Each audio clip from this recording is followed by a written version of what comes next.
I am a human being and I kill human beings. Before I knew it, I'd fired 4 shots at the door. I kept on shouting for Eva to phone the police. Tests are underway to determine if a serial killer is on the loose in Centurion, Pretoria. The dead won't bother you. It's the living you gotta worry about.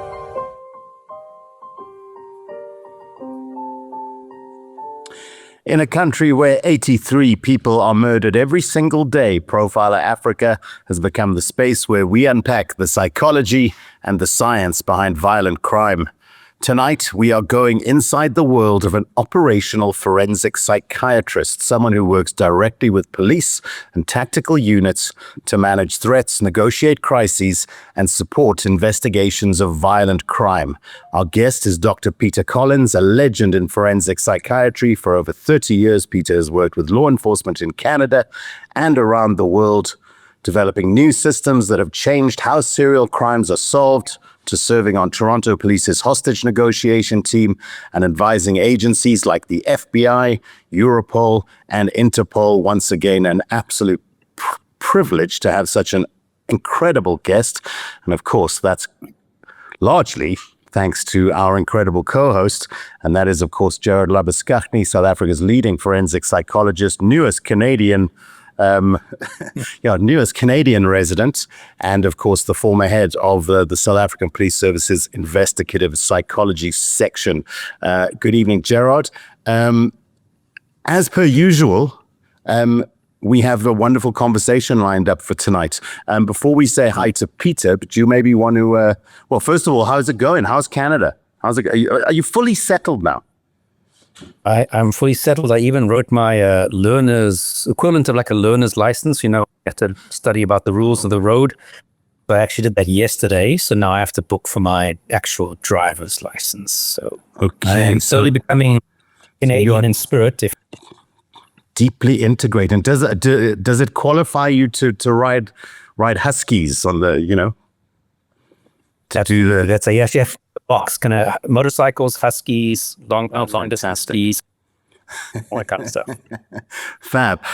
Guys, as you can see, there's our live subscriber count. We're up over 27,700 subscribers. Before I hand over, if you're watching on YouTube, please do make sure that you have subscribed. Hit that join button to support us. If you haven't already, you can also buy us a coffee. If you like, I'll pop up the little buy me a coffee. There we go. If you want to support the show, every bit helps us to stay independent and keep bringing you not only our weekly live show, but also some of the great documentaries that we flight on the channel as well. So thank you for joining us. Please do join in the chat. Get in your questions for our guests and for our guest and for Gerard tonight. And with that said, Gerard, do you want to say hi? Do you want to introduce our guest? Yeah.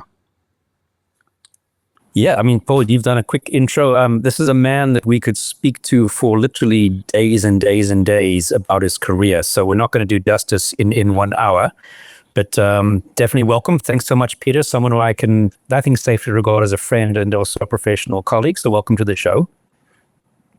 Thank you. And actually, it's been 29 years and 11 months to the day from when we first met. That long? It was at an FBI invitation-only symposium in Texas. You were representing South Africa. I was one of the invitees from Canada, and that's when we first met.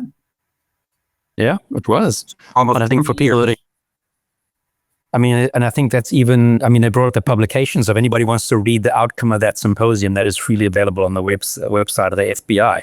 Yeah, I met so many amazing people there. I think you're one of the few that I've definitely kept in contact with over the years. And for those of you watching that, you came out to South Africa a number of times to give training to my old unit. So you're quite familiar with the South African setup and the South African context. How many times did you come over, I think? Well, the first time actually was with Interpol, with the specialist group on crimes against children. And we had a training session at the police college in Parole. Nice. It was beautiful. It was great, and met some very nice people, some of whom I've kept in touch with over the years. And then you brought me over on 3 occasions to train your section of the South African police. Yeah. And I bumped into each other a few times at conferences overseas in between all those times. Well, many times, and have kept in touch and have consulted each other on cases. So, as I said, you looked at your bio. I mean, you've had a very long, and like many of us, I think in this field, where we are now is never where we thought we were going to be when we started out with our studies or in our early days of our careers. I know you first started out, you got a master's in criminology, then you were thinking of forensic pathology, and then you just shifted and went into psychiatry. What kind of made that shift for you? And then how did you kind of end up in the forensic side of psychiatry? Well, I was fascinated with criminology, and I actually, after getting my master's from the University of Ottawa in 1978, I became, at the tender age of, I think, 24, the criminologist for the Yukon Territory. So, yes, indeed, I was surrounded by Huskies. And after 2.5 years, close to 3 years, my youngest brother was in medical school, and he said, you know what? You should combine your criminology with medicine. So I applied and went to medical school in the southern part of the country, close to where I was born and raised. Went to McMaster University. And at McMaster, I was lucky because one of my mentors was the forensic pathologist for the region. And I would spend extra time and did electives in forensic pathology. And it allowed me also, as sort of a scribe on the team, to attend homicide scenes and suspicious deaths from, Niagara Falls, Ontario, up to Halton Regional Police, a couple of jurisdictions just west of Toronto, southwest of Toronto. And I did a general internship and then did a year of anatomical pathology. And when I decided, you know what, I'm more interested in the behavioral end of it, and transferred to psychiatry and did the rest of my training in general psychiatry and forensic psychiatry. And then how did you end up? Because I mean, these types of the types of roles that you have are not something that are easily come by. And you've done such a wide diversity of stuff in the time that you've been doing this work over goodness knows how many decades. So how did you get your first entry into working in the more behavioral side? And in general, what we would refer to as a profiling stuff, although I know you don't like the term profiler. How did you kind of end up in that? Because that often seems to be a kind of like you're at the right place, the right time situation for many of us. Well, it was really the right place at the right time. When I qualified in psychiatry and came on faculty at University of Toronto in 1989, I was asked by the Toronto Police Service to start teaching at their police college, teaching sexual assault investigators. During my residency, in my training, I still kept in touch with members of the Ottawa Police Service, because when I did my master's, I did some placement work with the Ottawa Police. And in 1990, they consulted me on a still unsolved homicide of a 16-year-old sex trade worker. And they sent me the material, and I looked at it, and I gave them my opinion. And when I gave them my opinion, they said, oh, that's what Inspector Ron McKay from the RCMP is also saying. So they made sort of the tactical error of seeking out different consultations. And I said, "Who's this Ron McKay?" And Ron McKay said, "Who's this Peter Collins?" Ron McKay was the first police officer to be trained by the FBI in what was a program that ran from, I think, 1983 to, I don't know, 2003, I forget. But they trained non-FBI law enforcement officers how to be profilers. And Ron was the first person first Canadian to train. There were some Australians, some Brits, etc. But he contacted me and offered me a position, as a consultant. And so it was a two-man section, which was originally known as the Violent Crime Linkage Analysis. The Violent Crime Investigative Section, I believe, later became the Profiling Section. And that's the Royal Canadian Mounted Police. So that's the Royal Canadian Mounted Police. And so Ron hung up his shingle professionally with the Mounties in June of 1990, and I was brought on as the second person in December of 90. And after being part of a team that developed the Violent Crime Linkage Analysis System, or ViCLAS, the Ontario Provincial Police established their Behavioral Sciences section, now known as their Criminal Behavior Analysis section. And I went over to the OPP in 1995 and retired from there at the end of March of this year. But semi-retired because I'm still doing consulting work, and there's a large municipal force that's interested in having me do 20 hours a week. I mean, you've been threatening to retire for many years. I don't think anybody really takes you seriously when you say that. Well, I need to slow down a bit. With the Ontario Provincial Police, I was still getting woken up in the middle of the night on an average of once, twice a week. And I'm getting older, and it's getting a bit disruptive. And it's a young man's game, and I needed to slow down. Because I still have my university position. I'm still in my university position. I still have a clinical position. But University of Toronto and the Centre for Addiction Mental Health, also known as CAMH, it's the largest mental health facility in Canada. They've been extraordinarily supportive of my career with the police. They recognize it, and they justify me being on full-time faculty and full-time clinical staff, even though I'm never there, because they consider working with the police to be community psychiatry, with the police being an important part of the community. So I still end up in the emergency room at CAMH, but usually it's assisting Toronto police with individuals who I was consulted on in negotiations or ended up negotiating with myself with the support of the police. So, I mean, I kind of see it. You've got three big areas of the kind of work that you've done. The first big area, which you touched on, was the consulting on violent crime cases.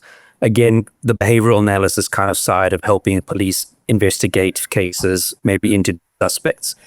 And I mean, I think people often don't think of Canada as being a very violent place. I think I looked about 2 weeks ago at the national stats for the first portion of the year, and I think in the whole of Canada, 37 people have been murdered for the first few months. I mean, as Paul said in the intro, we have 80-something a day. But you've had some really major cases, if you actually look into it. I'm going to just rattle off some names that our viewers might know, like Luca Magnotta, who was that guy in that, if you ever watched that movie on Netflix, Don't F with Cats. Now, I don't know how accurate the movie is, but that is that particular guy who was cutting up bodies and mailing them to parliamentarians. You had MacArthur, who was a guy in Toronto killing gay people. You had Paul Bernardo and Carla Omolka, a couple who were serials. Picton, the pig farmer who was killing people. I mean, Russell Williams, the Air Force colonel who was a serial rapist, serial murderer, etc. So, I mean, you've had some really, really impressive cases, and I would assume that you've had a finger in probably most of the ones that I've mentioned. Well, I've been in, when I left the OPP, Commissioner Carrick was able to take the last 8 years of my 30 years there and extrapolate over 30 years how many cases I've been consulted on. And he said it was about 4,000. That's not including threat assessments, and that's not including crisis negotiations. But many of those consultations were homicides. Each and every homicide, I mean, people hone in on the high-profile one, and I'm always hesitant to talk about them because each and every case is important. Each and every case has a victim. Which is why you're not going to see me talk to the media. I mean, I'm talking to you because you're a professional colleague and a friend, but I don't go into too much detail.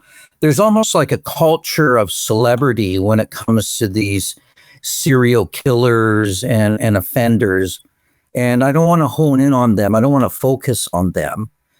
Because it's really the victims and the victims' families that are the important ones. So you mentioned Magnotta, and I should mention that I was not involved in the initial investigation, but Magnotta made a videotape. He sent it to an individual in Western Ontario who was ran a website called bestscore.com. So I was retained by public prosecutions. Maybe it was the provincial prosecutors, the Crown attorneys in Alberta, to be the expert on the obscenity trial of that person who posted that video. Oh. I was consulted by Montreal police on one aspect of it. Really not close to the original investigation, but there were some concerns when a school teacher showed portions of what was made available to the media to a class. And I think it was a junior high class or something. So I said, well, you don't need to speak to me to know that's wrong. But I did see the original video that Magnotta shot. I have not seen any movie. I know of the one you're referring to, but in the same way that I don't read true crime books and I don't watch true crime TV shows, I always tell my students that of the number of books that were written, for example, on the Paul Bernardo, Carla Homolka case, there was a large one, about 700 pages, and it was a complete dribble. The only,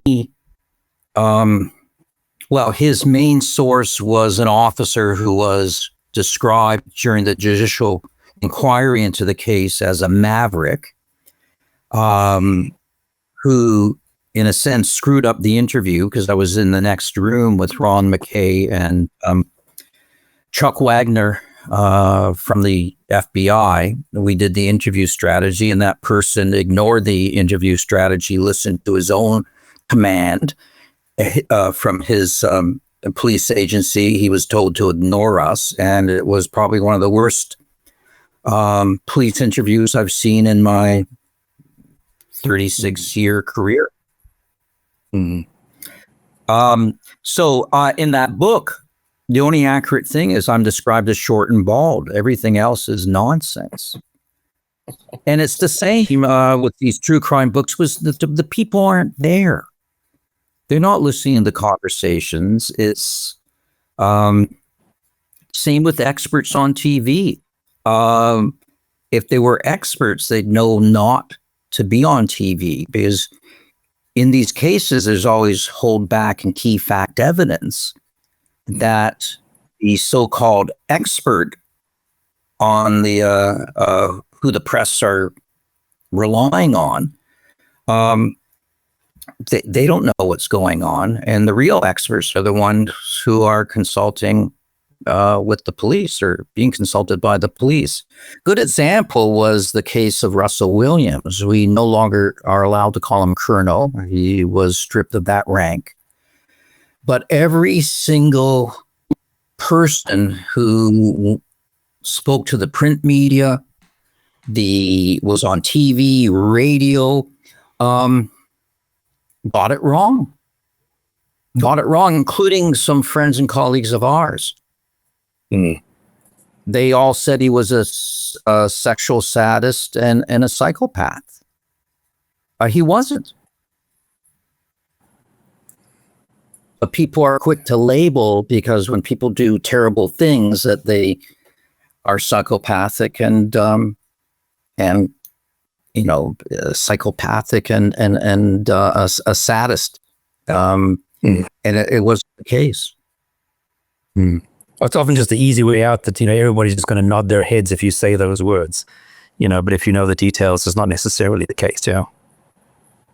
Right. I mean, I recall back, I left the police in 2016. I think I'd been, I'd been to the FBI, I think in 2013. I always felt that at that time, I don't know what it's like now, because obviously things change, but I'd always felt around about that time, 2013, 14, 15, 16, that probably the best profiling or behavioral analysis unit that I knew of, above and beyond the FBI, was probably the Ontario Provincial Police was one where you were based, and even above the RCMP. And I know when I was at the FBI in 2013 and I spent a week there, most of the people had not been there for more than 3 years. There were like 1 or 2 people who'd been there for 5 years. So they had such a huge turnover that everybody was new. But the OPP's unit really struck me as being if I had to choose at that point, you have one place to go to for practical OPP or FBI, I would have definitely have chosen the OPP. They just seem to have such a strong, solid, robust, down-to-earth, well-experienced, well-trained group of people. I don't know, obviously, if it's changed in the past, 8, 9, 10 years, but that was just what I definitely viewed it back then.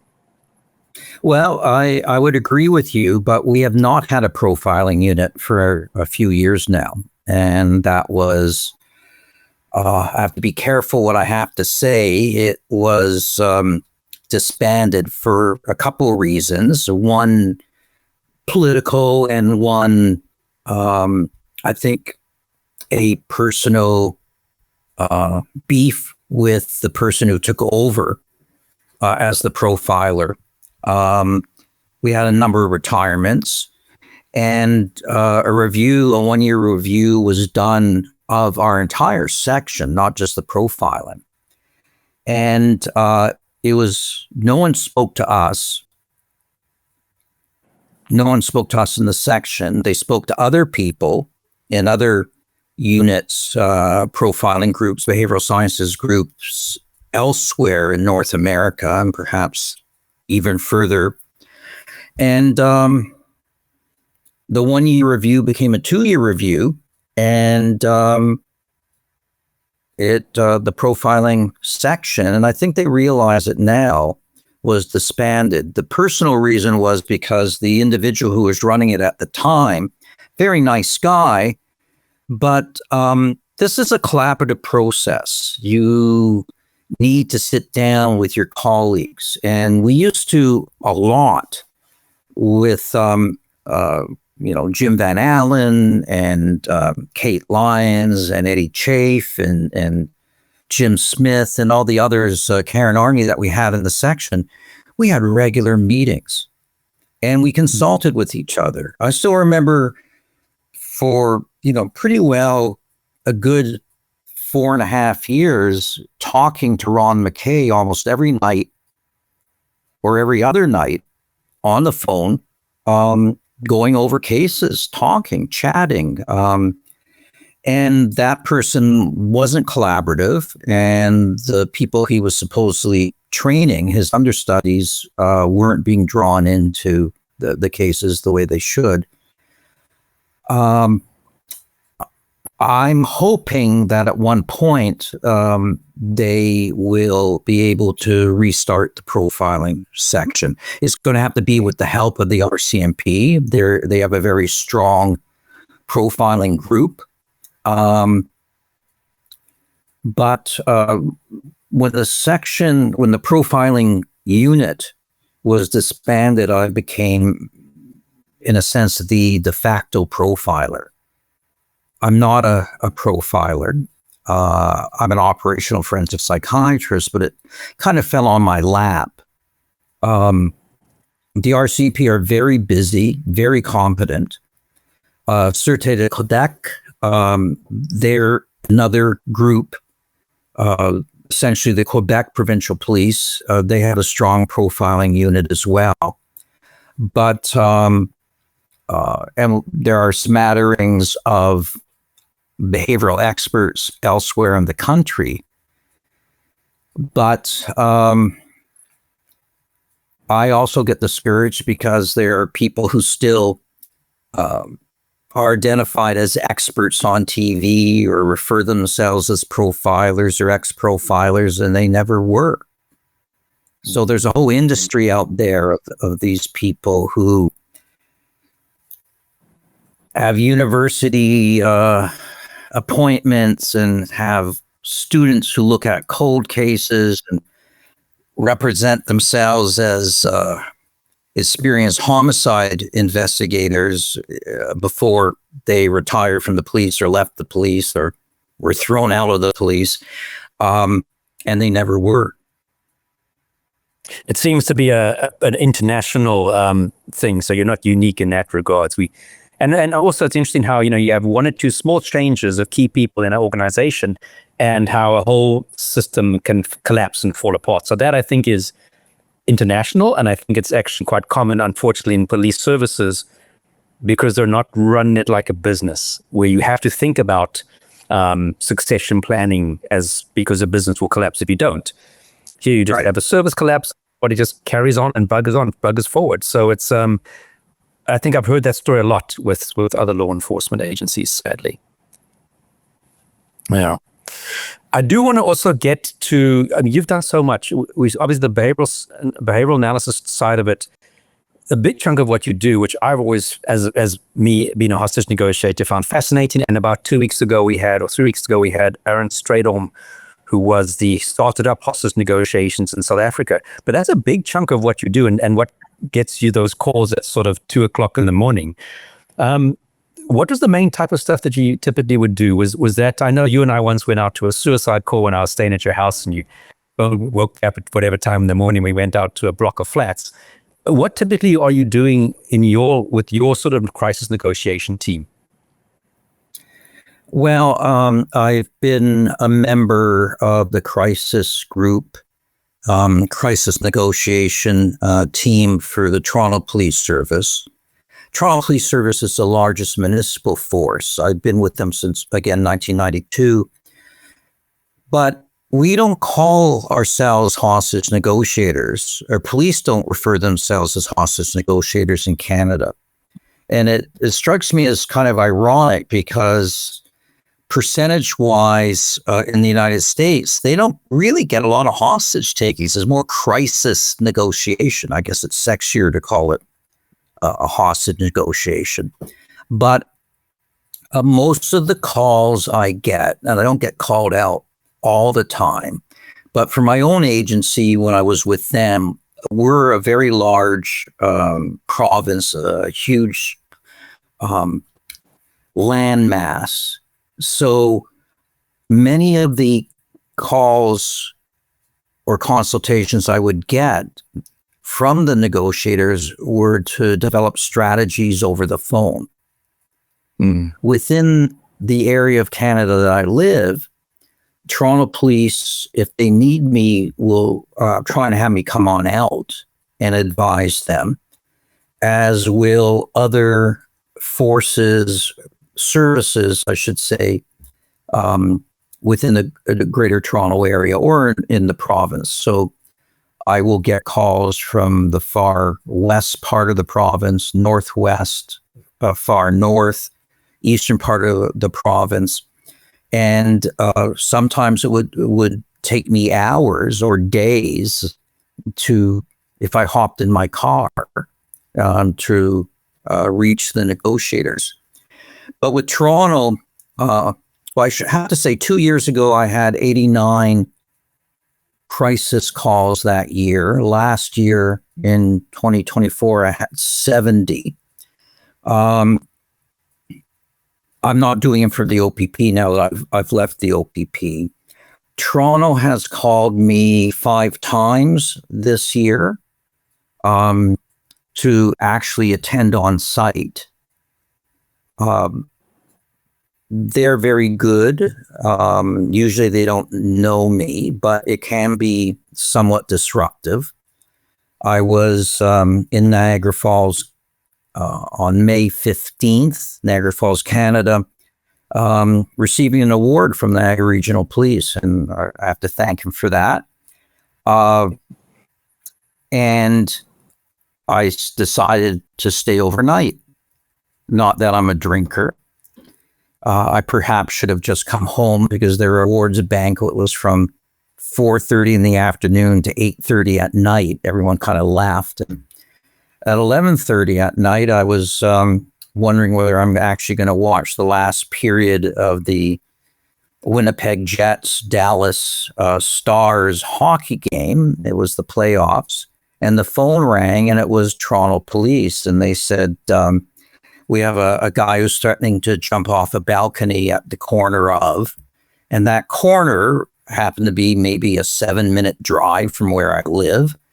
So I ended up checking out of the hotel at midnight, quarter to midnight, driving the 2 hours back to Toronto and ending up talking to the guy. And eventually he surrendered and ended up facilitating his admission to the hospital that I'm on staff at. So I won't assess him once he's at the hospital. I will let other people do it. I'll write a supporting note of what I saw. 2 weeks later, I'm at the first baseball game of the year that I had tickets to. I'm with my younger brother, also psychiatrist, now retired.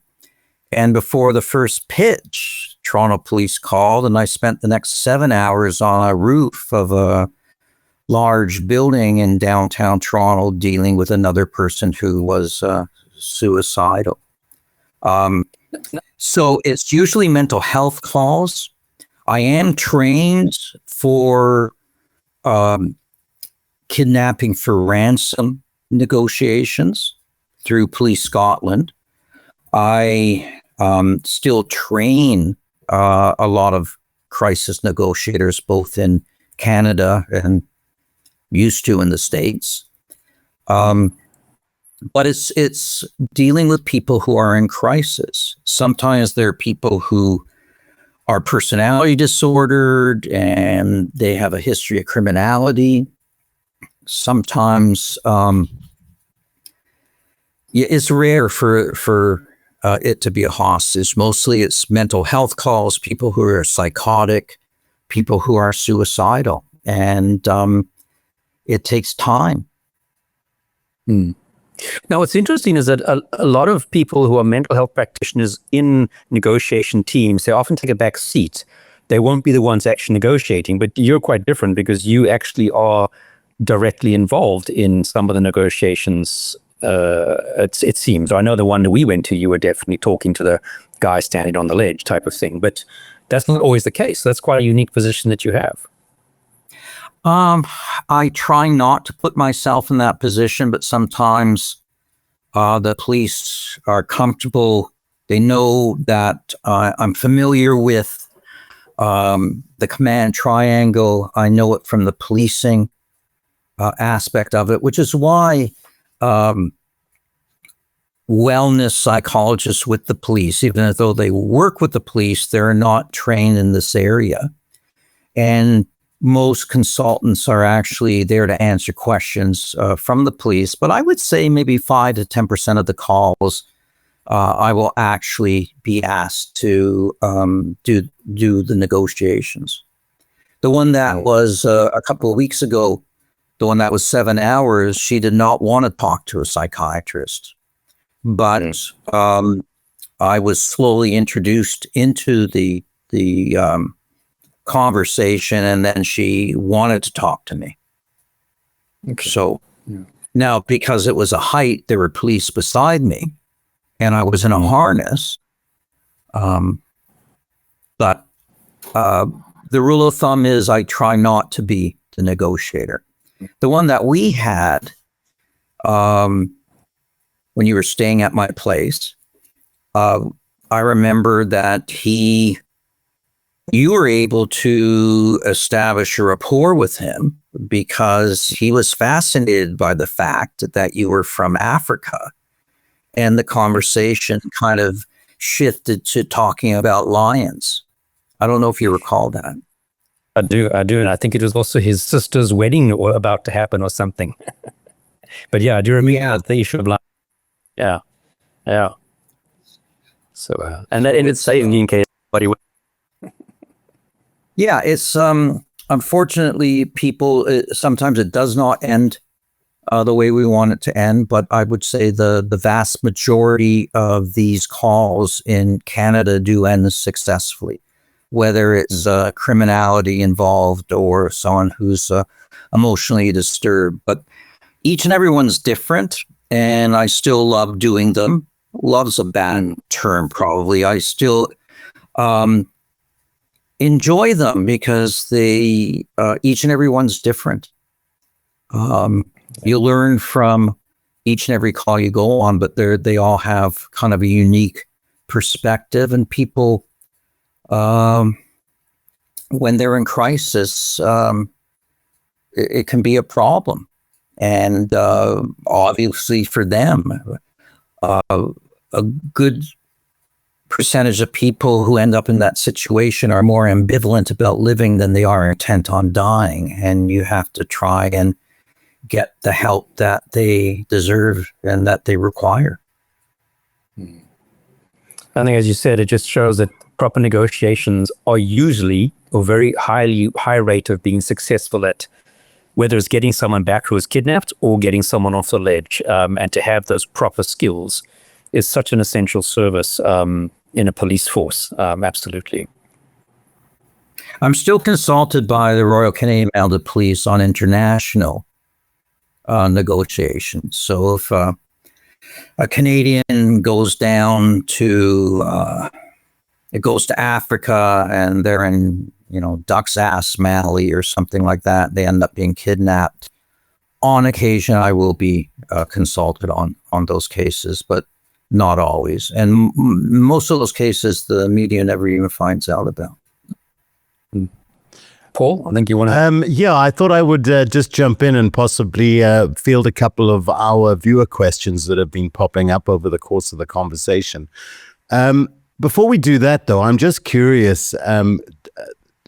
One thing that we have a challenge with here in South Africa is a loss of expertise. I mean, Gerard being a case in point. Dr. Collins, how do you guys, what does your succession system look like? All of the expertise that you've acquired, how do you now hand that on to the next generation? It's a great question. It's one that I'm going to probably avoid talking about. I'm just turning off, for some reason, the dictation system in my computer here is starting. So cancel. All right. Sorry. No technical difficulties again. The succession planning for my my group wasn't great. I was sole source for probably 20 years, and for the last 10 years of my job, I had to apply for my own position every 4 years or so. So there was a procurement process. And I have actually not even met I know them, but one of them I've known for about 30 years. They put out through the government of Ontario, a job posting. No one applied. And then they put it out again and no one applied. Then only 2 people applied, and they hired the only 2 people who applied. Now, they decided in their wisdom to hire a part-time, half-time psychologist, half-time psychiatrist that would share the position. I know both of them professionally. Both of them are very competent, but both of them are not trained in this area. I was offered another 5 months, and I said, look, I stayed an extra year and no one showed up. So they went to my counterpart in the RCMP, Matt Logan, former RCMP officer, excellent psychologist, excellent in the area of criminal investigative analysis, and also a skilled negotiator. And he filled the gap in the month of April. So he did all the calls that I would have had. And then when the 2 people showed up in May, he's doing it until August.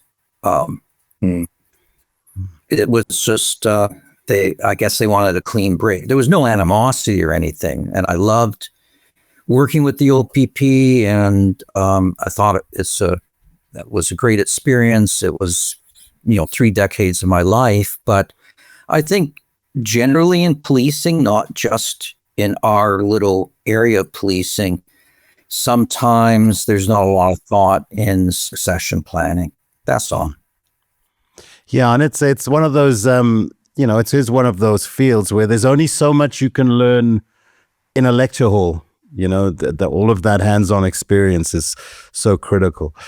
Just a next question from Marlene Rousseau, and she's asked, that popped up a little bit big. Let me do that. Sorry.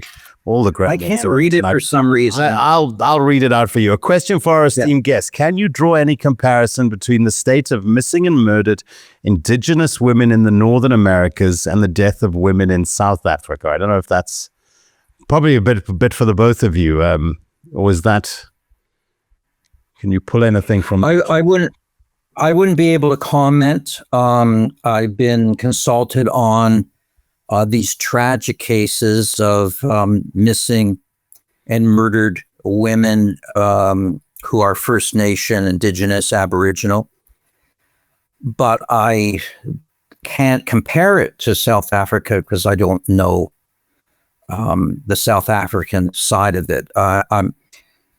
As a related thing, I'm going to be presenting at the International Homicide Investigators Association meeting next week in the States on honor killings, but totally different topic. Although there are parallels, obviously, with interpersonal violence and domestic violence, but the targeting of vulnerable women who are First Nation, I couldn't comment on how similar or dissimilar it is. I mean, crimes against women, period, are horrendous. Some of the patriarchal societies that are out there, men's attitudes. But Gerard, I'm going to have you. Any comment? I don't know if you even can comment. Yeah, I mean, I don't know from a comparison point of view. I mean, obviously, one is, I mean, their histories are quite different. And as you say, it's a First Nations group of people. They have their own history and how they ended up in the situations that they are socioeconomically. But yeah, I don't know if one could draw a comparison to South African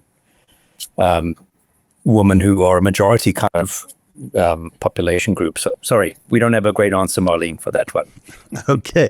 Here's a good one for the both of you. So dealing with so many individuals in a crisis can sometimes take its toll on your own mental health. And I know we've spoken to Gerard about this in the past. How do you find a balance and look after your own mental health as well, Dr. Collins? And then similar question from Pierre, how do you decompress? I think the key is trying not to bring the work home with you. I've not always been successful in that. Having a supportive family, having outside interests. I have a number of hobbies. I do volunteer work in areas that have nothing to do with this. And I also receive coffee on a regular basis from this woman who lives upstairs. Hi. She waves to you, Gerard. I look a mess. How are you? Good in you. Good, thanks. I'll leave you to it. I take 2 sugars. So I've been, that was my first wife. She doesn't like it when I refer to her as my first wife. Hopefully the last too. Yeah. Well, we've been together for over 4 decades. I have friends both within the professionally that I can hang out with. I have friends who don't even know really what I do. But I take solace in I collect antiquarian books. I'm a amateur historian, or have an interest in World War I literature. I collect World War I poetry. I collect poetry generally. I go to a lot of concerts, a lot of plays. I end up traveling mostly through the job, but it gives me the opportunity to meet new people. I've seen the world because of this career. I'm not, other than the gig in with the IHIA next week, I come home for 2 days, and then I'm an expert in a court case in the state of California after that. I'm trying to slow down on the travel as well, but I've never really had an issue. People are waiting for the other shoe to drop. Thinking, I still remember with the Bernardo case, getting a cold call from a psychologist who said, I should meet with you and counsel you. And I said, why? He said, because, this is a terrible case. And I said, yes, it is a terrible case, but, I wouldn't even send my Jack Russell to that guy. But, yeah, it's a valid question. I try and get to the gym as often as I can. It's not, I still have the COVID-19 to lose, the 19 pounds, but valid question. I think just having outside interest and not letting it get you. It was always harder when I became a father to deal with child homicides or child abductions. Yeah. And would you say that some people are kind of have the right constitution and some people don't, and that's quite important to how you're going to handle this stuff? Yes, I mean it's there may be a genetic factor as well. My mother is a Holocaust survivor and doesn't have PTSD. I mean, she's 95 and she has the ailments of a 95-year-old would have, but yeah, I think some of it has to do with early exposure. A lot of it has to do with the resilience. It certainly made me a better officer in the Canadian Armed Forces when I was deployed to Afghanistan and seeing some of the stuff there and having to deal with the people who did have problems. Was my role there was essentially to be a psychiatrist for the coalition troops in southern Afghanistan, and try and help these kids. And they were kids, especially the Americans, who were, compared to Commonwealth troops, not as well educated, and they were younger. Okay. If I may jump in and ask the both of you a question, considering we have such a wealth of experience on the discussion tonight, is there anything that surprises either of you? Do you guys are you still surprisable when it comes to some of the cases you come across? Do you consider yourselves to be surprisable? Each and every time. Every case is different. Every case is tragic. You have to deal with the victims. Larger cases, especially some of the kidnapping ones, we have trained family liaison officers. But that's one thing that I find fascinating about Gerard's and my careers have been they're intellectually challenging. And there's always a variant to the theme. Mm-hmm. Gerard, do you have anything to jump in with? I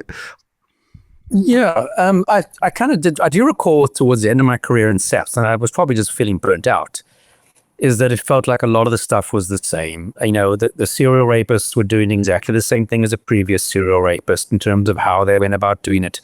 Of course, the individual human suffering is unique to everybody. That I did almost find myself, okay, what's the unique aspect about this case to make myself interested in it? But I think that, as I said, had a lot of the high numbers of cases we were getting in of those nature. And I do think a sort of a burnout factor.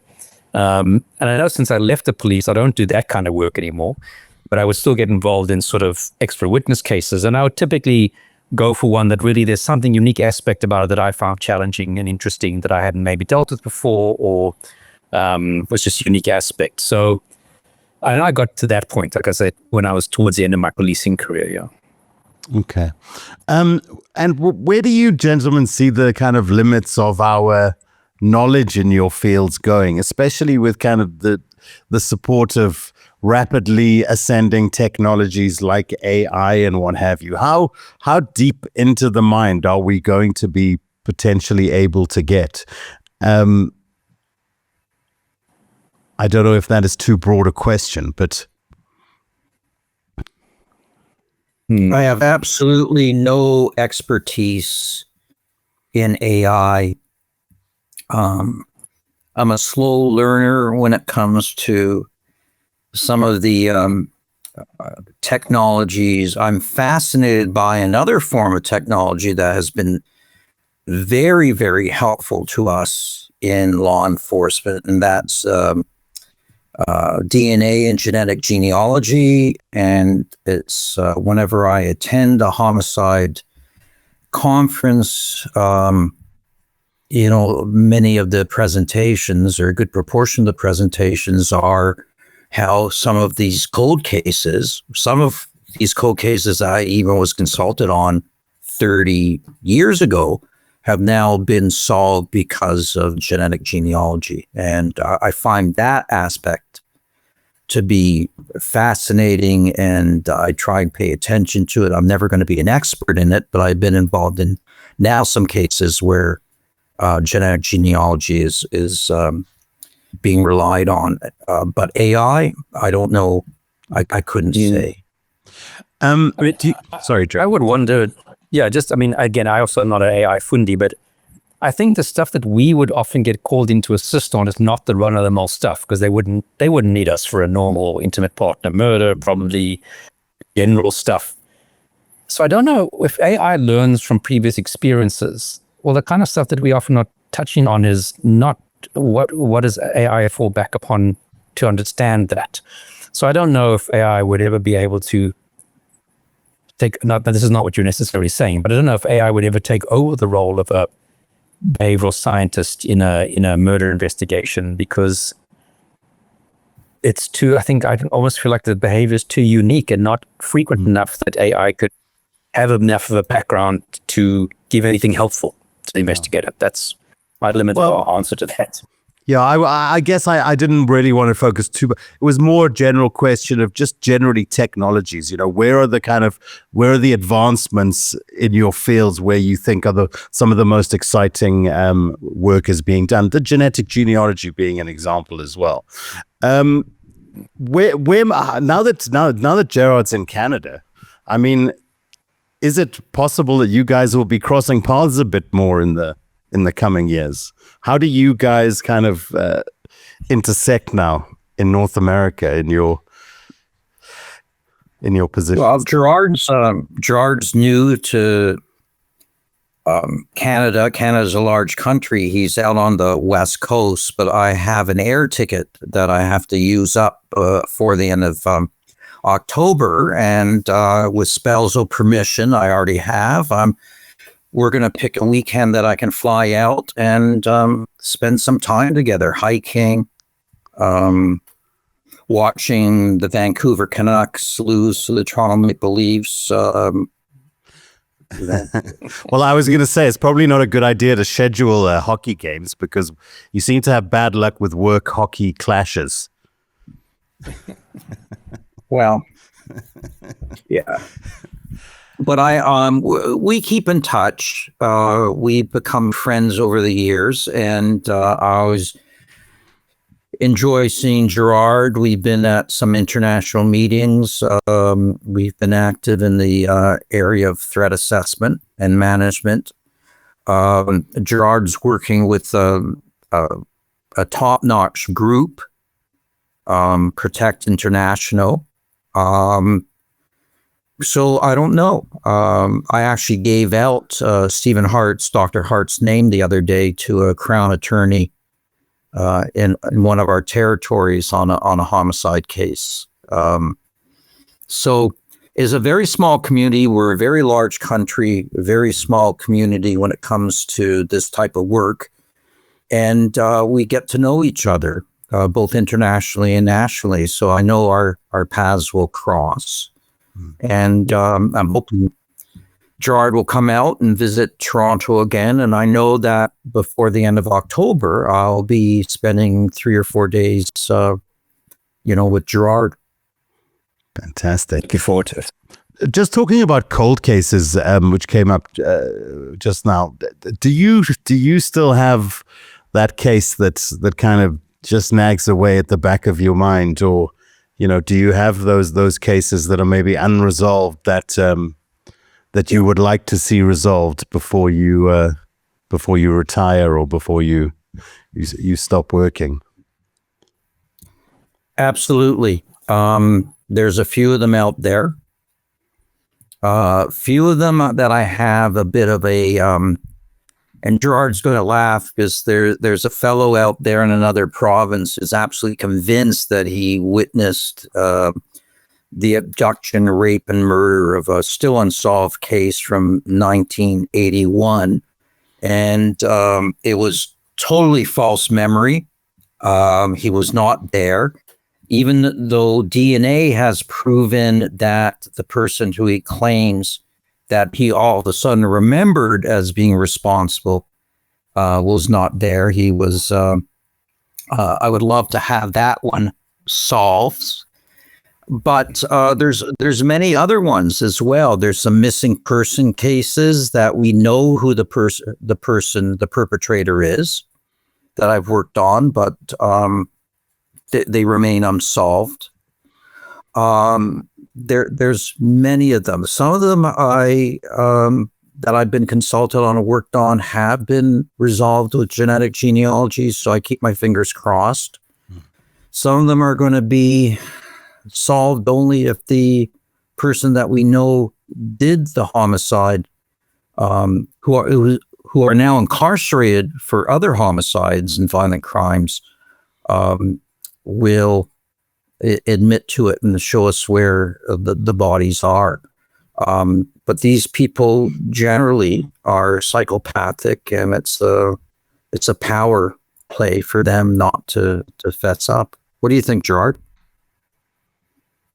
Yep. No, I agree with you.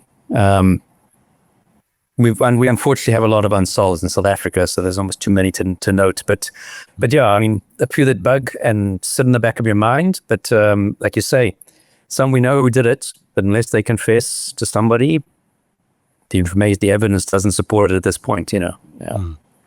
Another issue that we seem to come across in a couple of cases, especially recently, and I mean, even that we getting feedback from some viewers who are seeing some of these individuals out and about in public, is folks who, when we've discussed them on the podcast, for example, Gerard has said, that's really somebody that you've really got to think hard about before you let them back into society.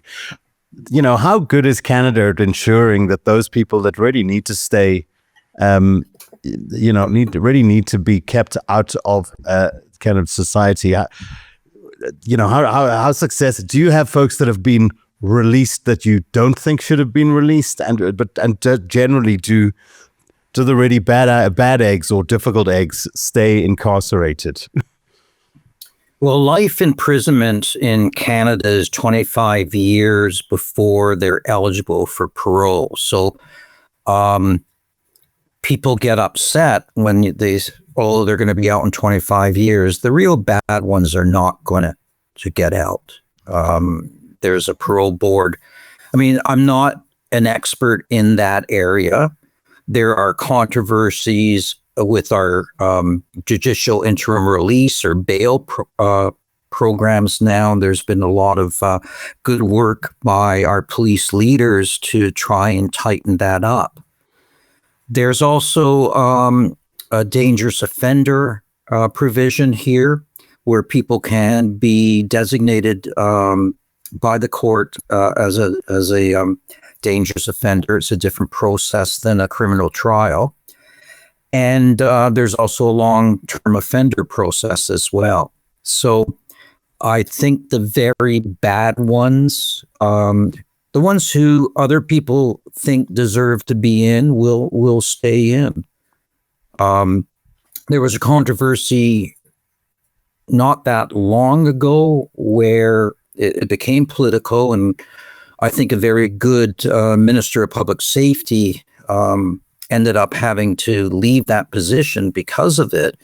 Paul Bernardo, who we've mentioned before, got sent to a medium security institution in Quebec. But it's up to corrections to decide. And he's not going to get out. He's never going to get out. But once you're sent away, that's the punishment. So if Corrections Canada says, we can send them here, in their mind, it's for a good reason. And so I'm happy with the sentences. Not happy, that's a poor way of phrasing it. But we're not a country where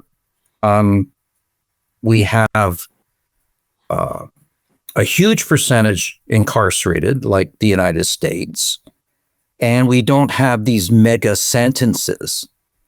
I remember getting a call from a prosecutor in a state in the United States who wanted some advice because of a person was appealing his child sexual abuse material sentence or child pornography sentence.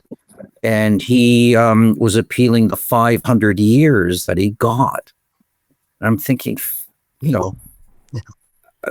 I think it was reduced on appeal to 300 years. I don't know if there'd be a lot of celebration, but it is a different system. But I'm not a judge. I'm not an expert in sentencing. Okay. So a lot of these opinions are emotional on the part of the people who read it in the paper, etc. Sounds like a very similar setup to South Africa here from a sentencing point of view and the role of the correctional services there, etc.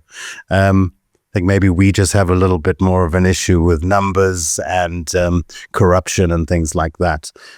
Gerard? I think we've been chatting for over an hour now, so I think we can begin to think about wrapping up if you'd like, Gerard. But if we've got one or two more questions, then. Yeah, look, I mean, I think we covered all the aspects. I mean, I definitely wanted to touch on briefly your service in the military, which is quite, again, unique for someone that in our work to also had that military role in negotiation stuff. You mentioned ViCLAS. Just for those of you who don't know, ViCLAS it's, I guess, the most widely used linkage system for cases. So you put information into ViCLAS, and if you have a new case you think there might be a similar one out there, you put in the features of the case, and I'm simplifying it, and it might pop up and say, these cases have similar features. I mean, that's used throughout Europe. I mean, the Americans, they use something else, but the rest of the world uses ViCLAS, and you were sort of at the founding of that, and I believe also the founding of the Canadian Association of Threat Assessment Professionals, CATAP. You were sort of at the founding of that, if I'm not mistaken. So you've kind of definitely left, besides the cases you've worked on, I think you've left a huge stamp on, if not just Canada, the world in sort of in terms of sort of forensic psychiatry and behavioral analysis. So from that point of view, I think it's been great to know you, and it's you're definitely a world leader, not just a Canadian leader in this type of field. So thank you for what you've done. Well, thank you. I mean, I don't see myself as that, but I'm going to, I guess, shameless self-promotion, but next week I'm getting a Lifetime Achievement Award from the International Homicide Investigators Association. So I'm quite proud of that. And a few royal awards for that you've received. So congratulations. Yeah. And a wife that brings you coffee. That's the most important reward. But you know what? As I said, we've been together 4 decades, but she thinks I'm a dermatologist, which is why I had to stop, and she thinks you're a famous South African dermatologist. Please show up, and where are you going? Well, it's an emergency rash. Why are you wearing a vest? Ballistic vest? Well, it's infectious. Where's the corticosteroid, the steroid cream? Put it in my vest. It's been a while since Gerard's mentioned any emergency rashes. That's all I know. The one thing I want to say, gentlemen, is that I just hope that the next generation coming behind you, I just encourage you guys to make sure that we've got some folks trained up to step into your shoes. Because again, obviously, both of your experiences is not easily earned. Well, I do have an understudy for the negotiation part of the job, and she's a very experienced forensic psychiatrist and has done great work both clinically and at the university. So I'm actually, she's going to be covering me when I'm away for parts of August because I would still get phone calls. I remember teaching police in Colombia last year and getting 3 crisis calls. Thankfully, the time zone wasn't all that bad, but now I can have other people take it. Maybe an important last question is what hockey team should Gerard be supporting now that we're a South African/Canadian crime channel? Well, I think it's important for him to support the local team. They've had some struggles over the past couple of years, the Vancouver Canucks. I'm a diehard Toronto Maple Leaf fan, but they have not won the Stanley Cup since 1967. I was 14 years of age at the time. Yeah. My kids gave me a T-shirt with the Maple Leaf emblem on it, and it says "One more time before I die." But I think I'm going to have to take him to a Toronto game and show him teach him the rules of the fine sport of hockey. Now, I volunteered to be the coach of the South African national team when I was down working with Gerard. But what did those 2 guys say about your offer? I'm still waiting. I'm still waiting for my contract. Look, maybe hanging out with Gerard, some of that Springbok winning culture hopefully will rub off then. You can take it back to Toronto there. Well, I went to some soccer games when I was in. I went to a soccer game. What was it? The Sundowners. Mamelodi Sundowns. That's it. Sundowns. Yeah, I have 4 hockey jerseys soccer jerseys from South Africa. Well, we live in hope every day that our football team will improve. They seem to be doing a little bit better, but again, rapidly becoming a rugby nation. I think the national religion down here in South Africa definitely becoming rugby at a rate of knots. Well, it's a great sport. I love rugby. Yeah, and Canada always getting better. Always in the World Cup as well. So not too bad at rugby. Oh, at rugby, yes. Yeah, you meant soccer. Yeah, at rugby. Rugby. Yeah, we're getting better, especially the women's team. The women's team are amazing. Okay, I must check them out. Well, thank you, gentlemen. It's been a fascinating conversation. Thanks to everyone for following along as well. Gerard, maybe if you just want to wrap up with Dr. Collins, and then I will just say goodnight to everybody, and we can call it a Tuesday. Yeah, I got a t-shirt out of this. Do I get a Profiler t-shirt? Or we're just getting to the kind of we're planning on merch. We're just getting to the kind of a good enough following that we're kind of in merch territory. So it's definitely on the to-do list. A nice stylish hoodie. We'll send one over as soon as we get them printed. But yeah, it's definitely on the to-do list. And the other thing I wanted to say is now that we are a Canadian / South African true crime channel, we obviously hope to have more of your friends and colleagues featuring on the show as well. So it'll be lovely to do a deeper dive into the crime fighting community north of the equator. Yeah. So just want to say thanks. I mean, I think I've said all of how I felt about your career and what you've achieved and what you contributed.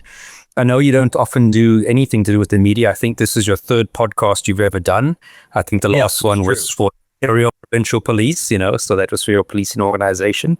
So I do appreciate that you took this time to just have a general chat to an audience who, anything from policemen to lay people who are on our audience. So thank you very much for agreeing to do this. It was really great. And I will see you soon. Yeah. I hope so. Take care, gentlemen. Be safe, everyone out there. Thank you very much. Don't talk to strangers. Don't talk to strangers. I was just telling somebody that just earlier today. Perfectly wonderful advice. If someone offers you candy, no. Exactly. Yeah, down this side as well. If somebody offers you a job and let's head through the bush this way, that's the big one down in the Gauteng. Thank you, gentlemen. Thank you, Gerard. We'll touch base again in a couple of days' time. Do some planning for next week. Guys, we've got no new program, so I'm going to say goodbye to everyone. Bye, gentlemen, and I will just take over to say bye. Okay, folks, so we've got no new documentary starting this week, but hopefully next week we'll be dropping a brand new series, 24-parter, 24-minute episodes, half an hour episodes, a series called Murder on the Mind. And that is really just psychologists deep diving into individual cases and really unpacking the, what's going on in the minds of folks who are involved in some of the most interesting, fascinating, and darkest cases from this part of the world. So look out for that next week. Thank you so much for tuning in. Thank you for your questions. If you want to hit subscribe and you haven't already, please do so. We appreciate your support.